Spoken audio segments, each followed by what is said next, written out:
इस कार्यक्रम के पुण्यार्जक हैं हनुमान प्रसाद बड़जात्या परिवार, जशपुर, रायपुर, राजकुमार सुधा जैन, विनोद संजना जैन, दिलीप सीमा जैन, रासू शीतल, राहुल अदिति, पुष्पा बिमल पांड्या इंदौर, स्नेहलता विकास काला जयपुर, ममता सुरेश सेठी कोलकाता, सानू अमित जैन सूरत, पूर्वा हर्ष जैन कोलकाता, सलोनी हर्षवर्धन जैन आगरा।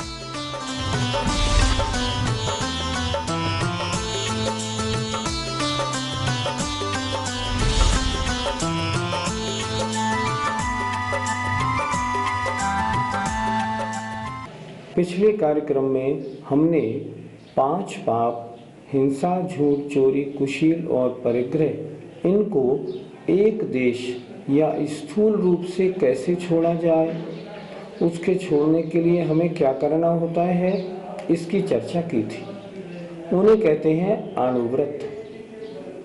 आज हम थोड़ा और आगे बढ़ेंगे और फिर चर्चा करेंगे गुणव्रतों की। हमने पहले ये भी बताया था जो श्रावक होता है उसको 12 व्रत धारण करने चाहिए, 5 अणुव्रत, 3 गुणव्रत और 4 शिक्षा व्रत। तो आज हम 3 गुणव्रतों की चर्चा करेंगे। गुणव्रत किसे कहते हैं? गुणव्रत की डेफिनेशन क्या है? गुणव्रत वो व्रत हैं जो 5 अणुव्रतों में विशेषता प्रदान करते हैं, उनकी विशुद्धि बढ़ाते हैं, उनके पालने में आपत्तियों को हटाते हैं। उन्हें कहते हैं गुणव्रत, अर्थात जो अणुव्रतों को गुणवान बनाएं, अणुव्रतों को विशेषता प्रदान करें, उन्हें हम गुणव्रत कहते हैं। गुणव्रत कितने प्रकार के होते हैं? गुणव्रत 3 प्रकार के हैं। पहला दिग्व्रत, दूसरा देशव्रत, तीसरा अनर्थ दंड व्रत। आप ये मत सोचिए कि आपको व्रत नहीं लेने हैं तो आपको प्रोग्राम सुनने से क्या लाभ होगा। नहीं, जितना बने उतना स्वीकार करेंगे तो भी लाभ होगा। इसलिए सुनिए ज़रूर। विषय मैं बहुत सरलता से पेश करूंगा, आपके हर बात समझ में आएगी। कम से कम अगर ग्रहण न कर पाए तो ये तो मान्यता बनाएं कि वास्तव में ये व्रत हैं तो अच्छे। दिग्व्रत किसे कहते हैं? व्रतों को धारण करने वाला जीव सम्यक दृष्टि होता है, संतोषी होता है, पाप कम करने की इच्छा रखने वाला होता है। तो ऐसा जीव 10 दिशाओं में, दिशा कितनी होती हैं? 10। देखिए, पूरा, पश्चिम, उत्तर, दक्षिण 4 कोने 8, नीचे और ऊपर दिशाएं होती हैं 10। तो वह व्रती 10 दिशाओं में अपने आने जाने की सीमा बना लेता है। मैं क्यों इतनी भागदौड़ करूं, मैं संतोषी हो गया। जैसा हमने पहले बताया था, हमने अपने परिग्रह का परिमाण कर लिया। मैं इतना परिग्रह रखूंगा, इससे ज़्यादा नहीं। अब मुझे ज़्यादा क्यों कमाना? आप सोचेंगे कमाने में रुकावट क्यों डाल रहे हैं? मैं कमाने में रुकावट इसलिए डाल रहा हूँ कि ज़्यादा पैसा अगर कमाया जाता है तो उसका उपयोग क्या होगा? अगर ज़्यादा पैसा है तो उसका उपयोग ज़्यादा पाप करने में होता है। अगर ज़्यादा पैसा है तो आप पहले 2 कमरे में रहते थे, अब 10 कमरे वाला मकान बनाएंगे। आप बहुत बड़ा बगीचा लगाएंगे, आप 10-5 गाड़ियाँ रखेंगे, आप बहुत से नौकर चाकर रखेंगे, आप लंबा चौड़ा व्यापार खोलेंगे। सब में हिंसा हिंसा हिंसा हिंसा है। सोचिए, 2 रोटी खानी है, 2 रोटी के लिए क्यों इतनी हिंसा करें? तो वो जो व्रती होता है ना, बड़ा संतोषी, बड़ा सुखी होता है। स्वांतः सुखाय, उसके अंतरंग में बड़ा सुख होता है। तो वो नियम कर लेता है कि मैं बस उत्तर प्रदेश से बाहर कभी जाऊंगा ही नहीं। मैं क्यों जाऊं? मुझे व्यापार नहीं करना, मुझे और भागदौड़ नहीं करनी, मुझे अपना धर्म ध्यान में जीवन गुजारना है। तो मैं अपने आने जाने को संकुचित कर लेता हूँ। तो दिग्व्रत का मतलब होता है, दिग माने होता है दिशाएं। तो जो 10 दिशाओं में आने जाने का नियम कर लेता है उसे कहते हैं दिग्व्रत। अब दिग्व्रत में कैसे नियम लिए जाते हैं? दिग्व्रत में ऐसे नियम लिए जाते हैं जैसे मैं मान लो मैं हिंदुस्तान से बाहर नहीं जाऊंगा। ये 8 दिशाओं का नियम हो गया। अब नीचे, मैं नीचे 1000 फुट से नीचे नहीं जाऊंगा। ऊपर, मैं ऊपर, मान लो प्लेन चलते हैं जितना ऊंचा, मैं उससे ऊपर नहीं जाऊंगा। या अगर प्लेन में चढ़ने का त्याग कर दिया तो मैं 10,000 फुट से ऊपर नहीं चढ़ूंगा। इतना संकल्प कर लेता है। इससे क्या होगा? इससे उसका आना जाना संकुचित हो जाएगा। नहीं नहीं, मैं इतने में संतुष्ट हूँ, इससे ज़्यादा नहीं। तो वो जो प्रसिद्ध प्रसिद्ध ठिकाने होते हैं उनके हिसाब से नियम कर लेता है, उसे हम कहते हैं दिग्व्रत। और जब दिग्व्रत ले लेता है तब फिर उन मर्यादाओं का उल्लंघन नहीं करता। कभी कोई प्रॉब्लम आ जाए तो ऐसा नहीं करता सीमा को बढ़ा ले। मान लो यूपी तक की उसने बाउंड्री रखी है, मैं उत्तर प्रदेश से बाहर नहीं जाऊंगा।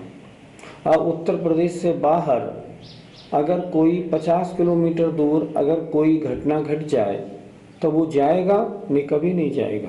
क्यों नहीं जाएगा? उसने नियम ले लिया है। अगर जाएगा तो उसके व्रत में दोष हो जाएगा। और अपनी जो मर्यादा ली है उसने, वो ऊपर नीचे की मर्यादा को लिख लेता है कॉपी पे, मैं इतने फुट ऊपर जाऊंगा, इतने फुट नीचे जाऊंगा वगैरह। एक छोटा सा उदाहरण देता हूँ।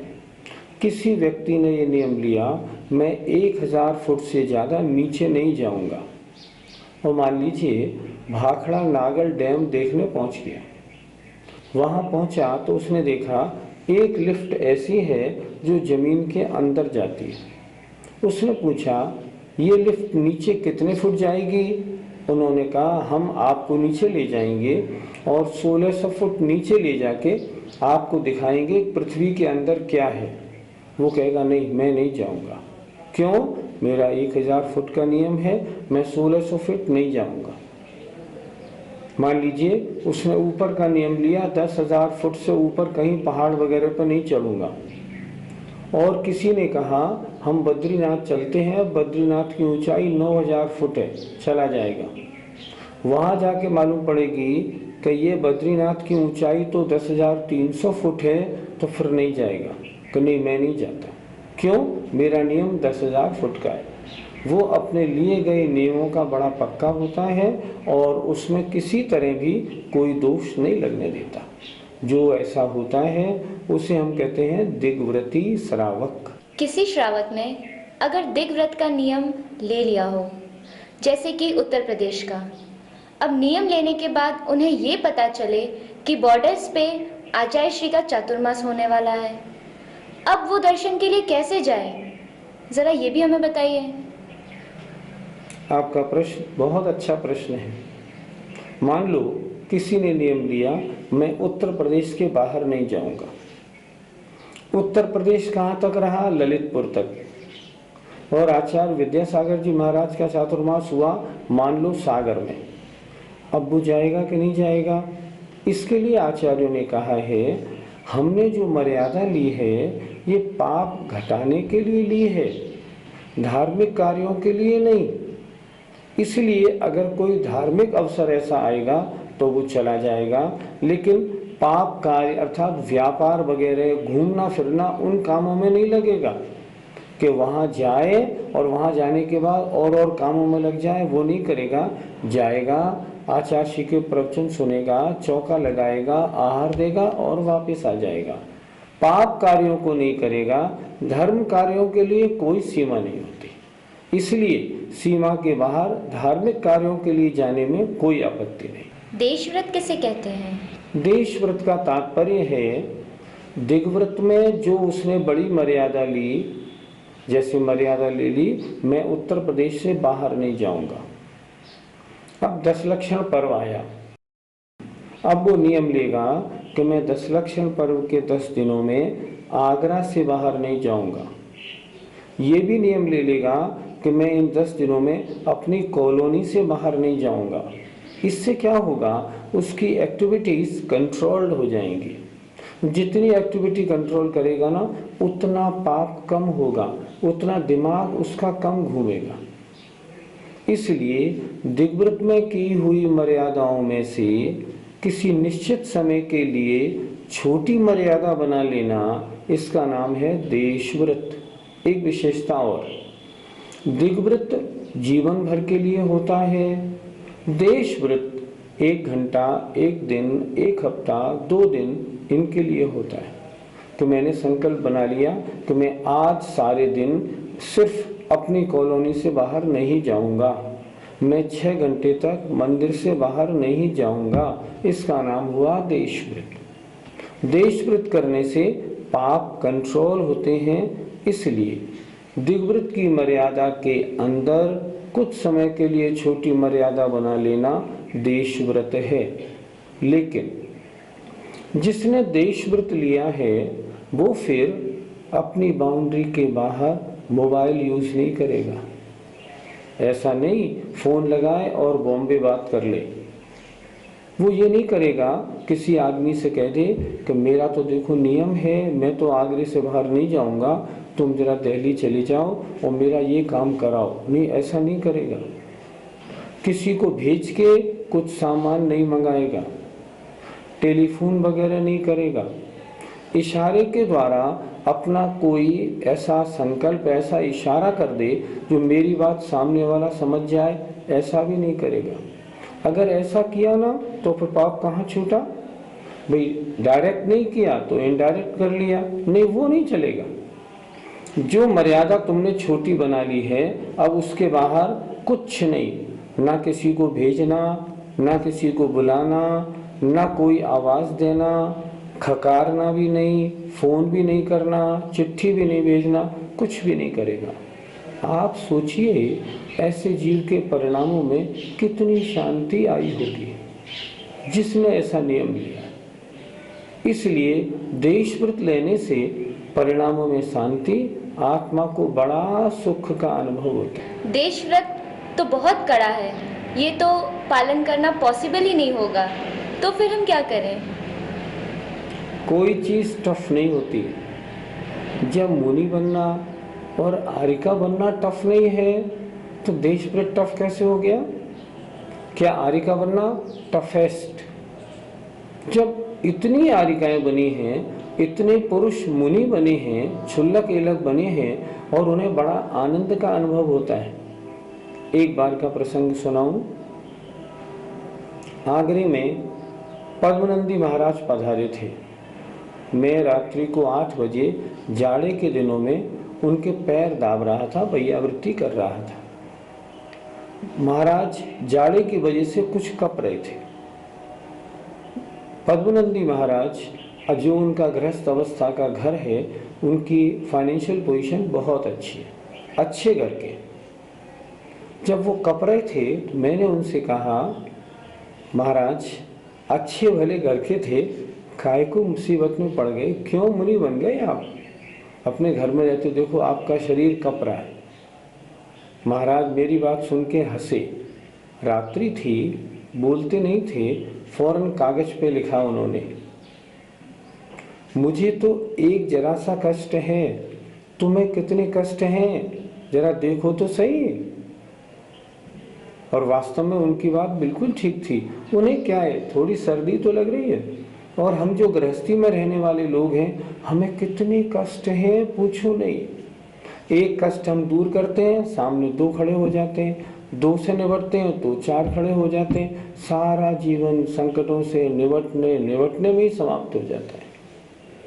ये देशव्रत का पालन करना कुछ कड़ा नहीं। जिस व्यक्ति को पाप कम करना है, मोक्ष मार्ग में आगे बढ़ना है, संसार के दुखों से छूटना है, उसके लिए इसके अलावा कोई मार्ग नहीं। आप पाप में लगना चाहते हैं या पाप से छूटना चाहते हैं? पाप से छूटना चाहते हैं, ठीक, तो इसी तरह छोड़ना पड़ेगा आपको, धीरे धीरे धीरे। अभी आपने स्थूल रूप से छोड़ा है और चंद दिनों बाद जब आपका अभ्यास पूरा हो जाएगा तब आप मुनि बन जाएंगे, फिर क्या बात है, सारे पाप सब समाप्त हो जाएंगे। इसलिए टफ कुछ नहीं होता, सिर्फ मन की एक थिंकिंग, एक भावना बनाने की बात है। अनर्थ दंड व्रत किसे कहते हैं? इसकी क्या डेफिनेशन है? अनर्थ दंड अनर्थ माने जिससे अपना कोई मतलब तो बने नहीं, जिससे हमें कोई लाभ नहीं हो, बिना प्रयोजन। और दंड माने पाप हो ही जाए, अर्थात ऐसे कार्य जिनके करने से हमारा कोई प्रयोजन नहीं बनेगा, हमको कोई लाभ नहीं होगा, फिर उनका करना हम क्यों नहीं छोड़ दें। अगर ऐसे कार्यों का करना हम छोड़ते हैं तो हमारा होता है अनर्थ दंड। अनर्थ दंड व्रत। तो अनर्थ दंड 5 प्रकार का होता है। बड़ा अच्छा विषय है आज का। देखिए, कम से कम जिन कार्यों के करने से अपना कोई पर्पस सॉल्व नहीं होता, हमें कोई लाभ नहीं होता, हमारी सेहत अच्छी नहीं बनती, उन कार्यों को हम वृथा क्यों करें फालतू में? हम क्यों बेकार उन कार्यों को करें और पाप के भागी और बने? उन्हें तो कम से कम छोड़ें। ऐसे कार्यों को आचार्य ने 5 प्रकार का कहा है। जैसे किसी की धन का नुकसान हो जाए, कोई मुकदमा हार जाए, कोई मैच जीत जाए, किसी के घर में कोई मर जाए, उसके यहाँ आग लग जाए तो बड़ा अच्छा हो, ऐसा बहुत लोग सोचते हैं। क्यों सोचते हैं? क्या आपके सोचने से ऐसा हो जाएगा? नहीं होगा। वो तो जैसे उसने कर्म किए हैं उसको वैसा फल मिलना है। लेकिन ऐसा सोच के आप उल्टा पाप बंद कर रहे हैं। किसी के साथ कुछ बुरा हुआ, आप बड़े खुश, और होना चाहिए।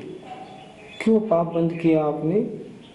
इसलिए पहला अनर्थ दंड है अपध्यान। अपध्यान माने खोटा ध्यान। दूसरा होता है पापोपदेश। किसी को पाप करने का उपदेश देना। तुम बड़े कमजोर हो, तुम फला गलत चीज खाना शुरू कर दो। कितनी बड़ी बात है। देखो, आपने किसी को गलत खाने का उपदेश क्यों दिया? आपने किसी से कहा फलानी तरह की टैक्स की चोरी करनी है, ऐसे चोरी कर लिया करो। आपने किसी को बताया चोरी का माल वहाँ बिकता है, वहाँ से ले लिया करो। आपने किसी से कहा ये जो तुम फोम लेदर के जूते पहन रहे हो ठीक नहीं है, प्योर लेदर के पहना करो। क्यों किया ऐसा काम? ऐसे कार्य किसी को क्यों बताए? आपको कुछ नहीं मिला, लेकिन पाप बंद तो आपका हो ही गया। तीसरा दुश्रुति। दुश्रुति माने ऐसी कथा, ऐसी कहानियाँ, ऐसी फिल्म जिनमें राग, द्वेष, काम, वासना आदि की चर्चाएं होती हैं, हम क्यों पढ़ें? बाजार गए, बाजार से फिल्मी किताबें ले आए, अश्लील किताबें ले आए, उनको पढ़ रहे हैं, पढ़ा रहे हैं। हम ऐसा काम क्यों करें? इनके देखने से, इनके पढ़ने से मस्तिष्क में विकार आता है, पाप बंद होता है। हम सिनेमा क्यों देखें? लेना ना देना। अखबारों के परिशिष्ट में कुछ सिनेमा के परिशिष्ट आते हैं, बड़े अश्लील चित्र होते हैं, हम उन्हें क्यों देखें? हम उन्हें क्यों पढ़ें? हम अपना समय उसमें क्यों लगाएं? इसलिए वो नहीं, वो होता है दुश्रुति, अनर्थ दंड। ऐसे कार्य करने से परिणामों में विकार आता है, विकार आने से पाप का बंध होता है, हमें कुछ नहीं मिलता, छोड़ देना चाहिए। चौथा होता है हिंसादान। हिंसादान का मतलब ऐसी वस्तुएं जिनसे कोई जीव हिंसा करता है वो दूसरे को दे देना, इसलिए उन कार्यों से हम दूर हों। पांचवा होता है प्रमादचर्या। प्रमादचर्या का मतलब कहीं खड़े हैं, पेड़ है, उसकी डाली तोड़ दी, उसमें कच्चे फल लगे हैं, उसमें से 2, 4, 5 कच्चे फल ही तोड़ दिए, नल खुला छोड़ दिया, गैस जलती हुई छोड़ दी। क्यों छोड़ दी? ये प्रमादचर्या। मतलब अगर समझदारी से काम करें तो वेस्टेज ना हो, और वेस्टेज करना, भोजन करने बैठे, आधा खाया, आधा फेंक दिया। क्यों फेंक दिया? ये प्रमादचर्या है। तो 5 प्रकार के ये ऐसे कार्य हैं, आप भी अच्छी तरह विचार करें ना। इन कार्यों के करने से हमें कुछ मिलता नहीं, पाप बंद हो जाता है। हम सबसे पहले अगर नेक इंसान बनना चाहते हैं तो पहले उन कार्यों को छोड़ें जिनसे हमें कोई लेना देना नहीं और फालतू में हिंसा हो रही है। एक एग्जाम्पल ले लें, आप क्या करते हैं, आप साबुन लगाते हैं, मान लो लक्स लगाया, हमाम लगाया, रेक्सोना लगाया, ये साबुन सूअर की चर्बी से बनते हैं, ऐसा सुना है। जब सूअर की चर्बी से बनते हैं तो इनका प्रयोग हम क्यों करें? क्या हम ऐसा नहीं कर सकते जो मेडिमिक्स ले आएं और उससे स्नान कर लें, हम चंद्रिका ले आएं और उससे नहा लें? क्या फर्क पड़ेगा? कुछ फर्क नहीं पड़ेगा। लेकिन हिंसा कितनी बचेगी? कितनी विचित्रता है। चर्बी का साबुन लिया और सूअर की चर्बी से नहाए और भगवान की पूजा करने जा रहे हैं। भगवान भी मनी मन खूब हंस रहे होंगे, देखो तो सही मेरा भक्त सूअर की चर्बी से नहा के आया है और मेरी पूजा करना चाहता है। आप सोचो, ये व्यर्थ की हिंसा है। बहुत से पेस्ट ऐसे होते हैं जिन पेस्टों में हड्डी का चूरा मिला होता है। अगर उनको हम ना करें और अगर हम ऐसे पेस्ट यूज करें जिनमें हड्डी का चूरा नहीं मिलता तो कितना अच्छा है। जैसे बबूल में हड्डी का चूरा नहीं, अमर में हड्डी का चूरा नहीं, तो हम ऐसे क्यों नहीं पेस्ट यूज करें। सूखा मंजन, सबसे बढ़िया सरसों का तेल और नमक, हम इन दोनों का प्रयोग क्यों नहीं करें। व्यर्थ में हम इन गलत चीजों का, गलत साबुन का, गलत पेस्ट का, गलत शेविंग क्रीम का हम क्यों यूज करें जिसमें हिंसा हो। अगर हमारे जीवन पे आए तब तो हम करने की सोचें, लेकिन जिन पाप से हम आसानी से बच सकते हैं उन्हें हम क्यों नहीं छोड़ें। जरूर विचार करना चाहिए। आप सबको विचार करना चाहिए। सबसे पहले तो व्यर्थ फालतू की जो हिंसा है, फालतू के जो पाप हैं उनसे बचें। हमारे पास समय है, हमने क्या लिया, क्या करें, आज संडे है, चलो आज टीवी देखेंगे 3 घंटे। अरे टीवी देख के आपने फालतू समय में और पाप का बंद किया, ऐसा क्यों। उसकी बजाय कोई अच्छा कार्य करते तो कितना अच्छा होता। तो ये कहलाते हैं अनर्थ दंड। जो व्रती होता है ऐसे कोई कार्य नहीं करता। एक बार संक्षेप में फिर सुनेंगे। पहला होता है खोटा ध्यान, किसी के बारे में बुरा चिंतन करना, नहीं करना। दूसरा होता है गलत किताबें, फिल्म आदि देखना, गलत। तीसरा, हिंसा करने की वस्तुएं दूसरों को देना।